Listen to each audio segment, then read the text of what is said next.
ఇది కొంచెం అరేంజ్మెంట్స్ జరుగుతున్నాయి, ప్లీజ్ వెయిట్. ఎస్ జయరామ్ గారు, సో మీరు విన్నారు ఈ 42% సంబంధించి ఏదైతే మనం మాట్లాడుతున్నామో అసలు డెడికేటెడ్ కమిషన్ లో తప్పులున్నాయని చెప్పేసి అటు బీఆర్ఎస్ అనింది అండ్ బీజేపీ కూడా రెండు చెప్పాయి.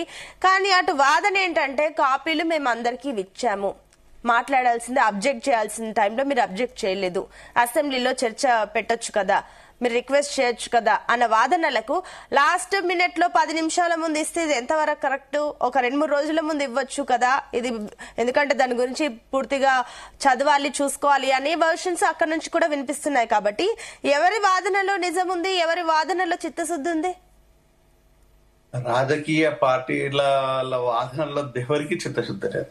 రాజకీయ పార్టీల వాదనలో ఎవరికి ఒకటేందంటే, ఇప్పుడు బీజేపీ విషయానికి వద్దాం, ఎందుకంటే సెంట్రల్ గవర్నమెంట్ కాబట్టి. బీజేపీ రిజర్వేషన్లు చెయ్యాలి ఎవరికి అనుకుంటే ఈబీఎస్, ఎకనామికలీ బ్యాక్వర్డ్ గా వీకర్ సెక్షన్స్ ఎవరైతే ఉన్నారో వాళ్ళకి మనం చెయ్యాలనుకున్నామో, పవర్ పీపుల్ చేయాలనుకున్నారు. కాబట్టి అప్పటికప్పుడు యుద్ధ ప్రాతిపదిక మీద 10%, అసలు దేశం మొత్తం మీద ఓసీలు 10% ఉంటారా అనేది ఒక డౌట్. అయినా కూడా రాత్రికి రాత్రే చేసింది, ఎందుకంటే వాళ్ళకి అధికారం ఉంది కాబట్టి ఆ నేపథ్యం లోపల చేయగలిగారు. సో మరి చేసిన తర్వాత 50% స్లాబ్ ఏదైతే అనుకుంటున్నామో దానికి మించి ఇప్పుడు 60% చేరినట్టే కదా, అది ఎత్తేసినట్టే కదా. దాన్ని ఓవర్కమ్ చేయడానికి ఇప్పుడు కొత్తగా ఏమున్నది, స్లాబ్ ఎత్తేయకపోవడానికి ఏముంది? సో మూల సూత్రాన్ని, రాజ్యాంగంలో ఉన్న మూల సూత్రాన్ని పక్కన పెట్టినట్టే కదా. అంటే ఎవరికి వాళ్ళు ఏం కోరుకుంటున్నారో అది చేశారు. సో ఇక్కడ భారత రాజ్యాంగం లేదు, ఏం లేదు. వాళ్ళ సొంత ఎవరికైనా రాజకీయ పార్టీలకు సొంత రాజ్యాంగాలే. సో ఇటు కాంగ్రెస్ కావచ్చు, స్టేట్ లో ఉన్న కాంగ్రెస్ కావచ్చు, దేశంలో ఉన్న బీజేపీ కావచ్చు. సో బీజేపీకి ఇక్కడ మాట్లాడేది ఈ కొత్త విషయాలు ఏమున్నాయంటే అక్కడ ఏం లేదు. సో అక్కడ ఇది పాపాటే. ఇక నెక్స్ట్ కాంగ్రెస్ తల మునుకలవ్వడం కాదు కనుక తల కిందికి పెట్టి కాళ్ళ పైకి పెట్టేసి భారతదేశం మొత్తం కూడా కాంగ్రెస్ నాయకులు మొత్తం తిరిగినా కూడా ఇది జరిగే పని కాదు. 9th ఇప్పుడు జియో నెంబర్ 9 కాస్త 9th షెడ్యూల్లో ఎవరు పెట్టరు. ఎక్కడైనా కూడా జీవోల ద్వారా చట్టాలు పుట్టవు, చట్టాల ద్వారానే జీవోలు పుడతాయి. మరి కామన్ సెన్స్ కాంగ్రెస్ కు లేకపోవడం వల్ల సెన్సే లేకుండా పోయిందనేది ఇక్కడ మనం అర్థం చేసుకోవాలి. చిత్తశుద్ధితో ఉన్నాం, మేము చిత్తశుద్ధితో చేస్తున్నాం, ప్రజలు గమనిస్తున్నారని చెప్పేసి అంటున్నారు వాళ్ళు. దానికి మనం అంతా ఇప్పుడు వీళ్ళు చేసే పనులకి నవ్వుకోవాలనో ఏడవాలనో అర్థం కాని విషయం. మీకు అదే విషయం చెప్తున్నాను, మీరు జీవోలు తీసుకొచ్చేసి చట్టం చేయండి అని చెప్తున్నారు. అది జియో నెంబర్ 9 పట్టుకొచ్చేసి 9th షెడ్యూల్లో చేర్చమంటున్నారు. అంటే జీవోల ద్వారా చట్టం ఎందుకు అవుతుంది? 9th షెడ్యూల్లో చేర్చిన తర్వాత జీవో తీసుకొచ్చుకుంటారు. కానీ అంటే అల్లుడు వచ్చేసి ఆ మామ నాకు ఎలిమెంట్ ఉంది, నువ్వు బండి కొని అన్నట్టు ఉన్నారు. అంటే ఏమైనా అర్థం లేని మాటలు కాబట్టి దాన్ని సాధ్యపడుతుందా అంటే ఇక్కడ ఇది ఒక ద్వంద్వ వైఖరి అనేది కాంగ్రెస్. ఇక బీఆర్ఎస్ తీసుకున్న ఏ రాజకీయ పార్టీ, అన్ని రాజకీయ పార్టీలే కాబట్టి ఇక్కడ బీసీల పట్ల ఎవరికి చిత్తశుద్ధి లేదు. బీసీలను ఇక్కడ జనాభాను ఉపయోగించుకుంటారు తప్పితే ఈ బీసీలను ఆ రాజ్యాధికారంలోకి తీసుకురావాలనేది, ఎస్సీలు రాజ్యాధికారంలో ఉండాలనేది ఓసీలకు లేదు.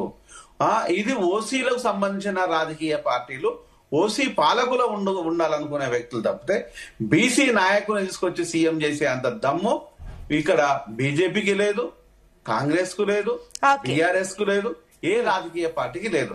ఇదంతా ఓన్లీ నైతికంగా బీసీలను వంచడం తప్ప ఇంకోటి లేదు. ఎస్సీలను అదే చేస్తారు.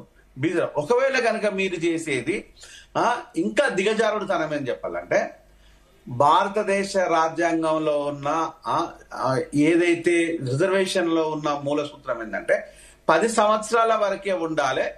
ఈ పేదలందరినీ ఈక్వల్ గా తీసుకురావాలి, ఎస్సీలందరినీ ఇక్కడ ఫినాన్షియల్ ఈక్వల్ గా రావాలి.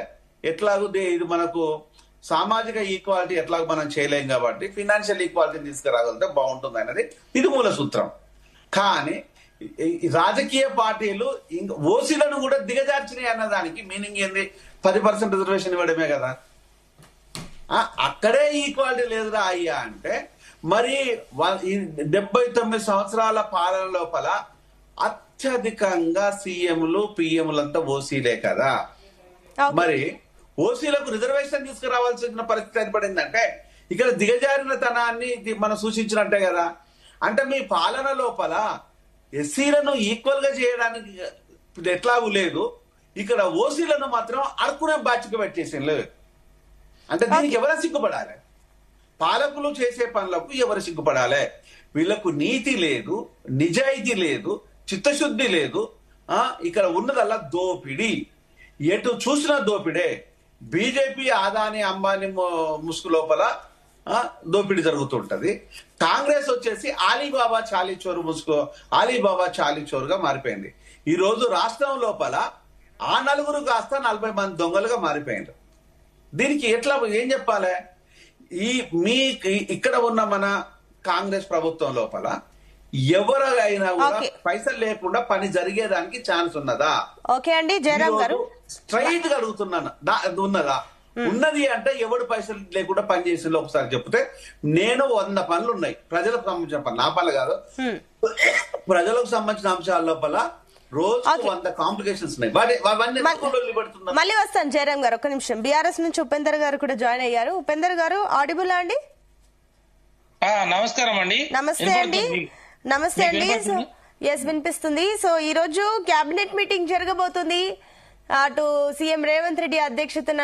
మరి ఏం చేయండి, ఈ రోజు క్లియర్ గా కొన్ని ఇంపార్టెంట్ విషయాలు మాట్లాడబోతున్నారు. అటు రిజర్వేషన్ల గురించి పర్టికులర్ గా రాబోతుంది, అండ్ అదే విధంగా కొన్ని అభివృద్ధి కార్యక్రమాలకు, అండ్ మళ్ళీ ఇంకో మూడో పవర్ ప్లాంట్ సంబంధించి డిస్కామ్ ఏర్పాటుకి, ఇలాంటి కొన్ని అంశాలు కూడా చర్చించబోతున్నారు. కాబట్టి ఏంటి అసలు ప్రత్యేకించి రిజర్వేషన్ గురించి మాట్లాడాలంటే బీఆర్ఎస్ అటు బీసీ రిజర్వేషన్ ఉద్యమానికి సిద్ధమైపోతున్నట్లు, అటు కేటీఆర్ కూడా ఈ విషయంలో చాలా దూకుడు ప్రదర్శిస్తున్నట్లు అనిపిస్తుంది. ఏంటి